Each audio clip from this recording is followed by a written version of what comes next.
Natasha Goguen is the spokesperson for Elections Canada, and she is in Ottawa. Natasha, I want to start just with the advance polls, if I can, for a moment. 4 days of advance voting. Some places people waited the 2 minutes that many of us are accustomed to. Some places they were waiting for an hour. Some polling locations, COVID protocols led to a delay in opening. When I look at that with the advance polls, what does it say about voting day itself? What might it mean for Canadians going to a poll on Election Day? Thanks, David. So definitely, we were happy to see a lot of Canadians taking advantage of the additional options offered by advance polling. That's something we've seen. It's a trend we've seen in past elections as well. More and more Canadians are choosing to vote in those advance polling days. What it might mean for polling day on the 20th? Well, the same thing that we've been saying, it might take a little bit longer for you to get to your polling window because of different COVID protocols that might be in place. For example, physical distancing. There might be a little bit of a lineup to get into the polling location if space is tight, to make sure that the environment is as safe as possible for electors and our poll workers. Like, I think about what happens in the United States. Sometimes the lines are hours and hours and hours, and some people bail from those lines. Obviously, Elections Canada doesn't want that to happen. Part of the mandate is to ensure that Canadians who want to vote can do so relatively unencumbered. Is there advice that you would offer to people who are making plans to vote on Monday? Definitely, we don't see the types of extensive lineups that we do in the U.S. We have the regulations around how many polling locations we have to have, for example, are well entrenched here. You might need a little bit of a wait. It's true, and we do appreciate everyone's patience with that. When you get to the table, for example, where they hand you the ballot, mm-hmm. One of the things you'll notice is that there's just one person working there instead of the usual two. And that's because of COVID, to allow for physical distancing. We can't have people sitting side by side for 12 hours a day at a table. So it's just one person. So our poll workers have been working really hard.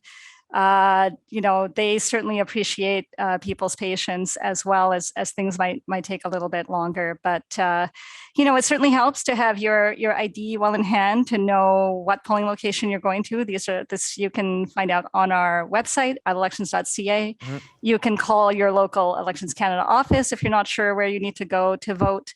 And build in that time if you need to. So let me talk to you for a moment about voting by mail. We were actually out with you earlier this morning before the show was on the air and looking at the location where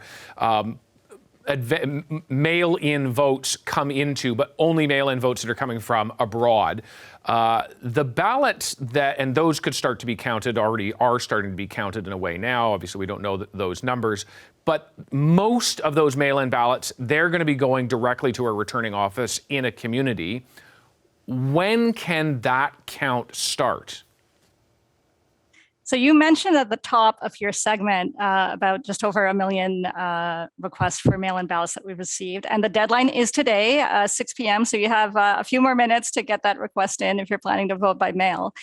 Of those, just over 1 million, so a little over 900,000 of those are what we call local mail-in ballots. So those are ballots for people who are in their riding, living in their riding, planning to vote by mail in their riding. And those ballots get sent to the returning office. They're counted at the returning office. And those ballots, they're going to start being counted on the Tuesday after Election Day. And that's because we need to build in time to allow returning officers to do the really important integrity checks that they do on the outer envelopes of those ballots before they even open the envelopes mm-hmm. to start counting the ballots inside.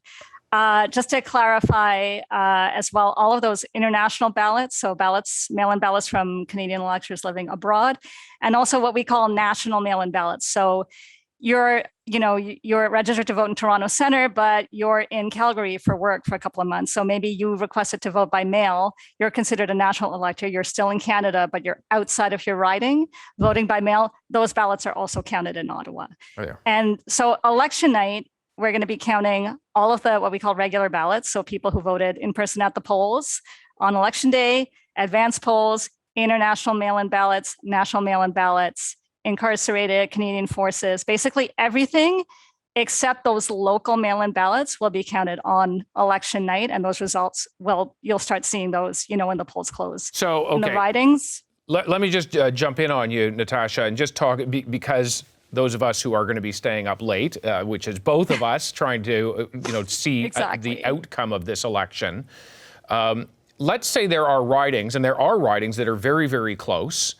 And if there's a significant number of mail-in ballots, or enough that it could make a difference in who the winner is, we wouldn't necessarily know who the winner of those ridings are until at least Tuesday afternoon, is what you're saying. The day, more than like a day after the election.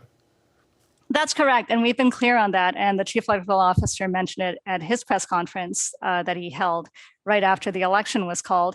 So it could take 2 to 5 days to count those local mail-in ballots, depending on the volumes in the ridings. And if the race is close between two candidates in those ridings, and you're waiting for the mail-in ballots to be counted, then yes, it's possible that you won't know who received the most votes in those ridings until they've gotten through a good chunk of the mail-in ballots.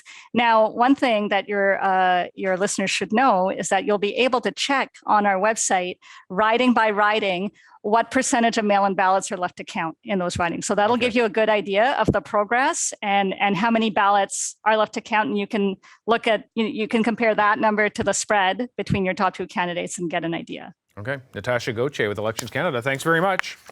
Thank you. Hi, I'm Vashi Capellos, host of Power in Politics. See more of our show by subscribing to the CBC News channel or click the link for another video.